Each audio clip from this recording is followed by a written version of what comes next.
उत्तर प्रदेश के कुशीनगर में एक थाना लगता है, थाना हाटा, और हाटा थाना क्षेत्र के अंतर्गत एक गांव आता है। वहीं की रहने वाली एक लड़की होती है जिसका नाम होता है साहिबा बानो। साहिबा बानो क्या है, एक दिन अपने घर पे बैठी बैठी मोबाइल में रील स्क्रॉल कर रही होती है। तभी उसके सामने एक रील आती है जिसमें एक 45 साल का आदमी कथावाचक अनिरुद्धाचार्य जी से प्रश्नोत्तरी कर रहा होता है। वो बताता है कि मेरे पास 18 एकड़ ज़मीन है, मैं सरकारी टीचर हूँ पर मेरी शादी नहीं हो रही है। अनिरुद्धाचार्य जी पूछते हैं कि तुम्हारी उम्र क्या है। वो बताता है कि 45 साल मेरी उम्र है। तो अनिरुद्धाचार्य जी बोलते हैं अब तो वैसे भी तुम्हारी उम्र निकल गई, अब तुम शादी करके क्या करोगे, ऐसा करो सन्यासी बन जाओ, साधु बन जाओ। तो वो कहता है कि नहीं गुरुजी, मुझे अपना वंश भी चलाना है। अब मेरी शादी की बात तो होती है, लेकिन क्या है ना, मेरे गांव वाले कोई ना कोई आके उस शादी की बात को बिगाड़ देता है, मेरी शादी नहीं हो पाती। इसके बाद अनिरुद्धाचार्य जी बोलते हैं कि वैसे भी दुनिया में लड़कियों की कमी हो रही है, लड़की कम है लड़के ज़्यादा हैं। हो सकता है कि शायद तुम्हारे नाम की लड़की जो है भगवान ब्रह्मा ने बनाई ना हो, इसीलिए तुम इसके बारे में सोचो ही नहीं। अब ये लड़की जो बैठी बैठी इस रील को देख रही थी तो इसके मन में खुराफाती सूझती है। तब क्या होता है, ये अपने पति के पास जाती है और उसको ये रील दिखाती है, और इन दोनों के मन में एक ऐसी खुरापाती सूझती है दोस्तों जिसके बारे में आप सोच भी नहीं सकते। ये लोग क्या करते हैं, इस 45 साल के आदमी को जान से ख़त्म कर देते हैं। इसके 18 एकड़ के खेतों को जब्त करना चाहते थे, इसकी जितनी प्रॉपर्टी थी, जितना पैसा था, उस सबको हड़पना चाहते थे, लेकिन ये हड़प नहीं पाए। इन लोगों ने साजिश तो बहुत गहरी रची थी, लेकिन ये लोग फेल हो गए। दोस्तों, आज की कहानी से हम यही जानेंगे कि गोरखपुर में बैठी हुई लड़की, कुशीनगर में बैठी हुई लड़की मध्य प्रदेश के जबलपुर के आदमी को कैसे फंसाती है और कैसे उसकी जान लेती है और कैसे उसकी संपत्ति को हड़पने की कोशिश करती है। दोस्तों, कहानी शुरू करूंगा उससे पहले मैं बस आपसे यही कहना चाहूँगा कि अगर आप मेरे चैनल पे नए हैं तो चैनल को जल्दी से सब्सक्राइब कर दीजिएगा, ताकि रोजाना शाम 8 बजे मैं आपके लिए एक सच्ची घटना की कहानी लेकर आ सकूं। नमस्कार दोस्तों, मैं गौरव शर्मा और आप देख रहे हैं गौरव शर्मा सफ़र। दोस्तों, आज की जो सच्ची घटना मैं आपको सुनाने जा रहा हूं, ये सच्ची घटना शुरू होती है उत्तर प्रदेश के कुशीनगर से, और कुशीनगर का ही एक थाना लगता है, थाना हाटा, और हाटा थाने क्षेत्र के अंतर्गत ही एक नाला आता है। दरअसल मैं बात कर रहा हूं 6 जून 2025 की सुबह की। होता क्या है, इस नाले के पास से जब लोग गुजर रहे होते हैं तो उनको जो है वहाँ पे एक आदमी पड़ा हुआ दिखता है, और जब आदमी पड़ा हुआ दिखता है तो वो उसके पास जाके देखते हैं। पास जाके देखते हैं तो पता चलता है कि इस आदमी की किसी ने हत्या कर दी है। इसी बीच कोई पुलिस को फ़ोन कर देता है, पुलिस मौके पर पहुंच जाती।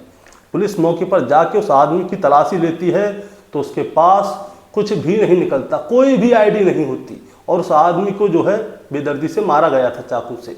अब पुलिस को लगता है कि ये केस जो है लूटपाट का है, इस आदमी के साथ में लूटपाट की है, उसके बाद उसे मार के यहाँ पे फेंक दिया है।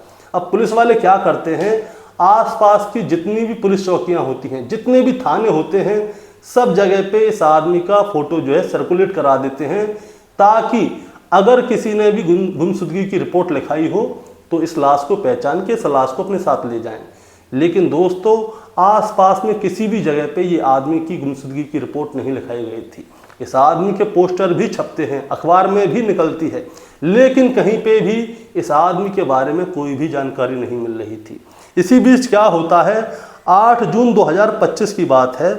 8 जून 2025 को मध्य प्रदेश के जबलपुर के मझौली थाना क्षेत्र के पड़वार गांव है, वहीं पे रहने वाला अजय तिवारी क्या करता है, थाने जाता है, और थाने जाकर बताता है कि साहब, मेरा चचेरा भाई है जिसका नाम है इंद्र कुमार तिवारी, वो 2 जून 2025 को घर से गोरखपुर गया था, और वो 6 तारीख को वापस आने की बात कर रहा था। 5 तारीख तक हमारी उससे बात भी हुई है, लेकिन 5 तारीख के बाद से अचानक से उसका मोबाइल स्विच ऑफ हो गया है। हम उसको बार बार फ़ोन कर रहे हैं, लेकिन फ़ोन नहीं मिल रहा है। आप सर हमारी मदद कीजिए, कैसे भी करके हमारे भाई को मिलवा दीजिए। हमारा भाई अकेला है, उसके माता पिता भी नहीं है, घर में कोई नहीं है। अब वो अचानक से कैसे गायब हो गया ये हमें पता ही नहीं। अब जैसे ही इंद्र कुमार तिवारी का भाई ये रिपोर्ट लिखाता है तो पुलिस वाले क्या करते हैं, उसकी पूरी डिटेल ले लेते हैं, उसका फ़ोन नंबर ले लेते हैं, कहाँ गया है, किस काम के लिए गया है, सारी जानकारी ले लेते हैं। अब पुलिस वाले इंद्र कुमार तिवारी का जो है मोबाइल नंबर जो है सर्विलांस पे डालते हैं। अब सर्विलांस पे डालते हैं तो पता चलता है कि उसकी लास्ट लोकेशन जो है वो गोरखपुर है और गोरखपुर में ही उसका मोबाइल स्विच ऑफ हुआ है। इसीलिए जो जबलपुर की पुलिस है वो सीधे उत्तर प्रदेश के गोरखपुर की पुलिस से संपर्क साधती है और उनसे जानकारी लेती है कि इस नाम के आदमी के बारे में आप जानकारी निकालिए। तभी वो बताते हैं कि 6 जून 2025 को कुशीनगर के थाना हाटा क्षेत्र के पास एक लाश पाई गई है। आप ऐसा कीजिए, उनके परिवार वालों को लेके आइए और उनकी शिनाख्त कराइए कि कहीं यही तो वो आदमी नहीं है। इसके बाद क्या होता है दोस्तों, जो जबलपुर की पुलिस होती है इनके परिवार वालों को लेकर कुशीनगर के थाना हाटा जाती है उस आदमी की लाश की शिनाख्त करने के लिए। अब जैसे ही वहाँ पे जाते हैं तो उसके परिवार के लोग उस लाश को देखते ही पहचान लेते हैं कि सर ये तो इंद्र कुमार तिवारी ही है, ये हमारा भाई ही है। अब जैसे ही ये वाली बात सामने आती है तो दोस्तों अब ये मामला जो है लूटपाट से सीधे हत्या में प्रतीत हो जाता है कि ये जो है इसकी हत्या की गई है। ये जबलपुर से आया था गोरखपुर और गोरखपुर में आके इसकी हत्या कर दी गई है। अब पूछा जाता है कि ये आखिर गोरखपुर आया क्यों था, तो वो बताते हैं कि इंद्र कुमार तिवारी जो है वो घर में अकेला रहता है, उसकी शादी नहीं हुई और यहाँ से एक लड़की का फ़ोन आया था और उसी से शादी करने के लिए ये जो है गोरखपुर आए थे और इन्होंने जो है उसकी फ़ोटो हमें भेजी भी थी, लेकिन उसके बाद ये आए नहीं। इन्होंने हमसे कहा था कि 6 जून 2025 को ये अपने दुल्हन को अपने साथ लेकर वापस आएंगे, लेकिन 5 तारीख से ही इनका मोबाइल जो है स्विच ऑफ है। अब इसके बाद क्या होता है दोस्तों, जो पुलिस है वो इंद्र कुमार तिवारी के मोबाइल को सर्विलांस पे डाल देती है और उसकी सोशल मीडिया डिटेल लेती है और उसकी कॉल हिस्ट्री निकालती है कि इसकी किस किस से बात हुई है और गोरखपुर में या कुशीनगर में किससे बात हुई है, मोस्टली ये हिस्ट्री निकालते हैं। इसके बाद जब हिस्ट्री निकलती है तो पता चलता है एक नाम, और वो नाम होता है साहिबा बानो का। जो इंद्र कुमार तिवारी है उसकी उम्र है 45 साल, उसकी शादी नहीं हो रही थी और उसकी जो है फ़ोन पे बात होती थी साहिबा बानो से और सोशल मीडिया पर भी उसी से बात होती थी। और उसके साथ साथ एक आदमी का नाम भी आता है जिसका नाम होता है कौशल।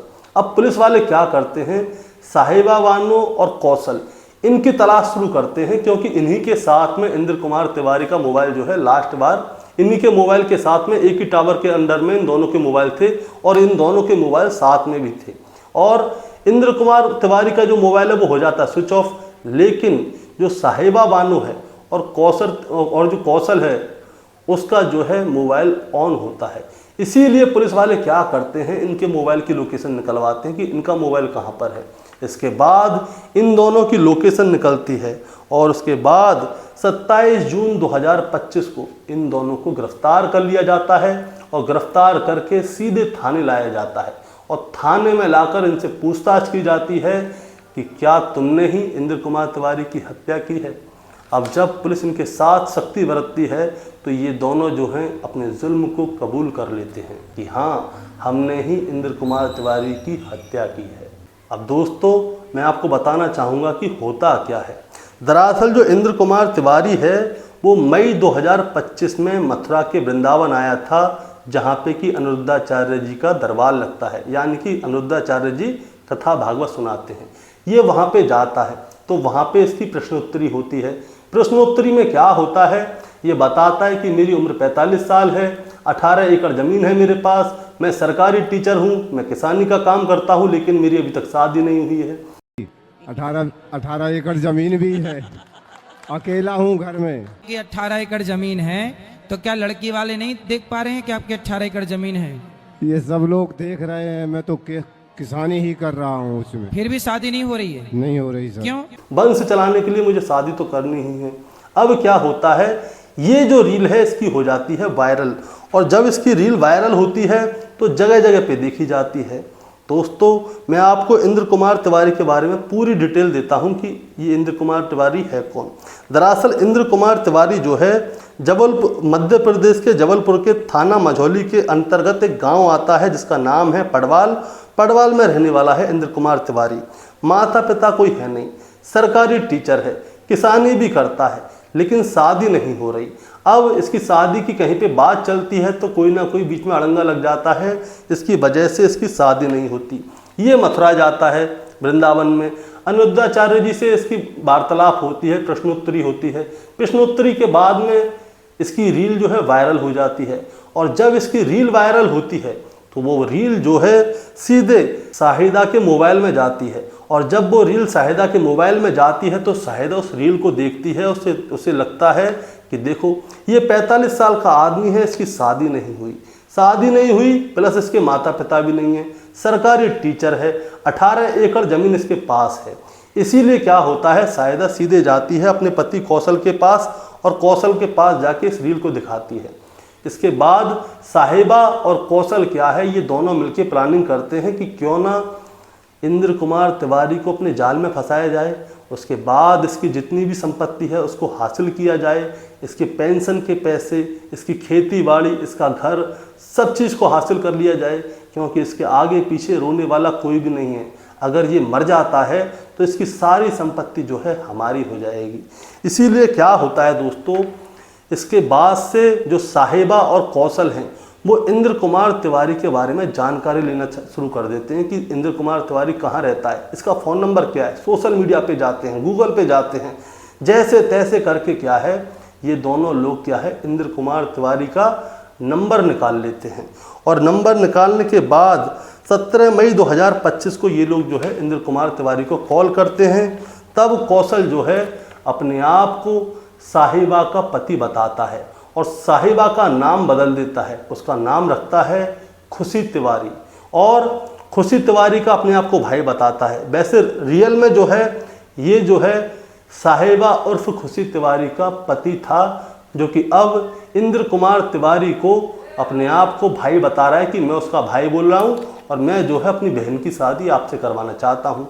इसके बाद में वो जो है साहिबा उर्फ खुशी का उससे इंद्र कुमार तिवारी से बात भी करवाता है। ये दोनों जब बात करते हैं तो इंद्र कुमार तिवारी समझ जाता है कि हाँ ये लोग ठीक हैं और ये हकीकत में शादी ही करवाना चाहते हैं। इसके बाद क्या होता है, खुशी उर्फ साहिबा ये क्या करती है, एक अपनी FB की फर्जी आईडी बना लेती है और इंद्र कुमार तिवारी से कहती है कि तुम ऐसा करो FB पे आ जाओ, हम दोनों FB पे बात किया करेंगे। अब ये दोनों FB पे लगे रहते थे, 2-2 3-3 घंटे तक बात किया करते थे, बहुत बहुत देर तक। और जो खुशी उर्फ साहिबा है वो क्या है, इंद्र कुमार तिवारी को अपने प्रेम जाल में फंसा लेती है बुरी तरह। अब इसके बाद क्या होता है, 16 मई को क्या होता है, 16 मई 2025 को जो खुशी का भाई है कौशल, जो कि साहिबा का पति है लेकिन अब जो है भाई बन के जा रहा है, 16 मई 2025 को कौशल जो है इंद्र कुमार तिवारी के गांव जाता है जबलपुर में शादी का रिश्ता लेकर। और शादी का रिश्ता लेकर जब जाता है तो वहाँ पे सारी बातें होती हैं कि शादी कैसे कैसे होगी, क्या करना है क्या नहीं करना। अब सारी बातें हो जाती हैं, इंद्र कुमार तिवारी बहुत खुश होता है, लेकिन कौशल जो है वहाँ पे जाके एक शर्त रख देता है। शर्त रखता है कि मेरी बहन की जो शादी होगी वो गोरखपुर में होगी, मैं अपने समाज में करना चाहता हूँ शादी, इसलिए आपको गोरखपुर ही आना होगा। तो कौशल कहता है ठीक है, मुझे कोई परेशानी नहीं है, मैं गोरखपुर आ जाऊँगा, वहाँ पे आके तुम्हारी बहन से शादी कर लूँगा। और लेकिन जो कौशल है वो कहता है कि मैं इतनी बड़ी शादी नहीं करना चाहता, मैं चाहता हूँ कि खाली परिवार के लोग हों। तो इंद्र कुमार तिवारी कहता है देखो मेरे परिवार में तो कोई है भी नहीं, इसीलिए मैं अकेला ही आ जाऊँगा तुम्हारे वहाँ पे शादी करने के लिए। तो कौशल तैयार हो जाता है कि ठीक है, शादी जो है ये लोग तय करते हैं 5 जून 2025 की। अब जाने से पहले जो है इंद्र कुमार तिवारी सगुन के रूप में कौशल को 1100 रुपये देता है। अब इसके बाद क्या होता है दोस्तों, इंद्र कुमार तिवारी अंदर से बहुत ज़्यादा खुश होता है, और जब वो खुश होता है तो शादी की तैयारियां करने लगता है।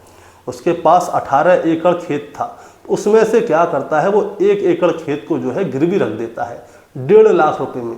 और 1.5 लाख रुपए जब उसे मिलते हैं तो वो अपने ही गांव में एक सुनार के पास जाता है, उससे अपनी नई दुल्हन के लिए ज्वेलरी बनवाता है। 1.5 लाख रुपए की ज्वेलरी बनवा लेता है, उसके पास पहले से कुछ पैसा होता है, और जो उसकी पुश्तैनी ज्वेलरी होती है, उसके माता पिता के जो जेवरात होते हैं उनको भी अपने साथ रख लेता है। और इसके बाद 2 जून 2025 को वो गोरखपुर के लिए रवाना हो जाता है। 3 जून 2025 को वो गोरखपुर में एक होटल लेता है होटल में जाके ठहरता है। इसके बाद 5 जून 2025 को इंद्र कुमार तिवारी और खुशी की जो है एक मंदिर में शादी कर दी जाती है। और शादी के बाद ये दोनों क्या है, होटल में वापस लौटते हैं। और जब ये होटल में वापस लौटते हैं तो उस समय क्या होता है, इंद्र कुमार तिवारी अपनी और अपनी पत्नी खुशी की फ़ोटो जो है अपने रिश्तेदारों में, अपने दोस्तों में भेज देता है कि देखो मेरी शादी हो गई। उसमें वो बहुत ज़्यादा खुश दिखाई दे रहा होता है और उनसे कहता है कि मैं 6 जून 2025 को जो है मैं वापस आ जाऊंगा। अब जब ये दोनों होटल के रूम में होते हैं तो ये दोनों बातें करते हैं। जब ये दोनों बातें कर रहे होते हैं तो जो खुशी है, खुशी उर्फ साहिबा, साहिबा असली नाम है दोस्तों, मैं आपको बताना चाहूँगा, इसने आधार कार्ड भी साहिबा से खुशी नाम का बनवा लिया था फर्जी। आजकल किसी का भी आधार कार्ड फर्जी बन सकता है, आपको बताना चाहता हूँ। अब क्या होता है, ये दोनों होटल में बैठे होते हैं तो इंद्र कुमार तिवारी अपनी पत्नी खुशी से कहता है कि ऐसा है खुशी, कल गांव चलेंगे, मैंने गांव वालों से सबसे बोल दी है, तो वहाँ पे तुम्हारा स्वागत होगा और वहाँ पे जो रस्म रिवाज हैं वो सारी होंगी, ठीक है।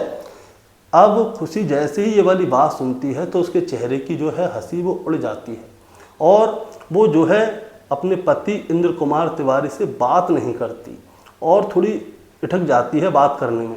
तो कौशल कहता है कि क्या बात है, तुम चुप क्यों हो, जो मैं तुम्हारे लिए जेवरात लाया था वो जेवरात कहाँ हैं। तो वो बताती है कि वो तो मैंने अपने भाई कौशल को दे रखे हैं।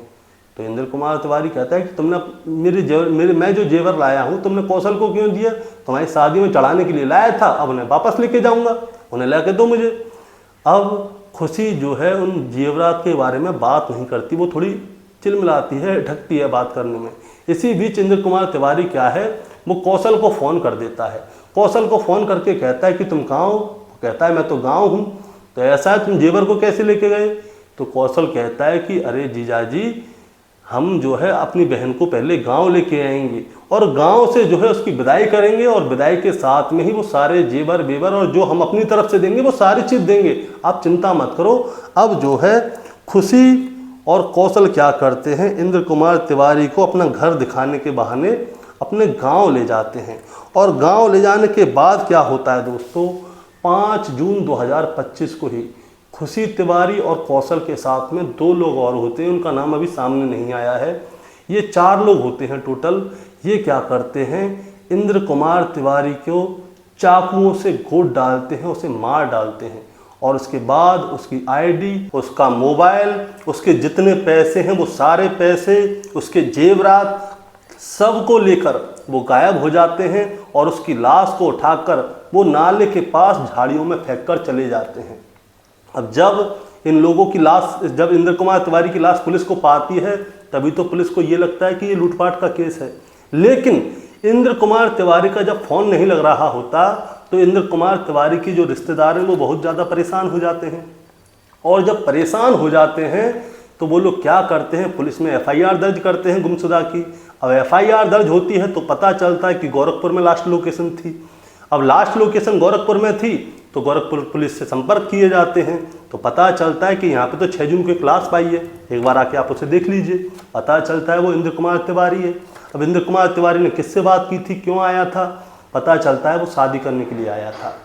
इसके बाद पुलिस ने जब इन दोनों को गिरफ्तार किया तो इन लोगों की प्लानिंग ये थी कि इंद्र कुमार तिवारी का कोई भी वारिस नहीं है।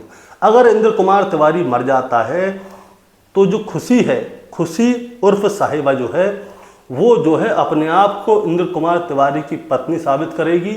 उसके बाद 18 एकड़ जो खेत हैं उनको हड़प लेगी, उसकी जितनी संपत्ति है सबको हड़प लेगी, जितने पैसे सबको हड़प लेगी।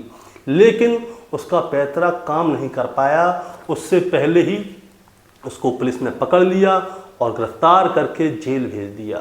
दोस्तों, इस कहानी को सुनाने का मतलब आपको परेशान करना या विचलित करना बिल्कुल नहीं है, बस आपको बताना है और जताना है। बताना और जताना ये है कि किसी के भी आगे अपनी सारी जानकारी ओपन ना करें।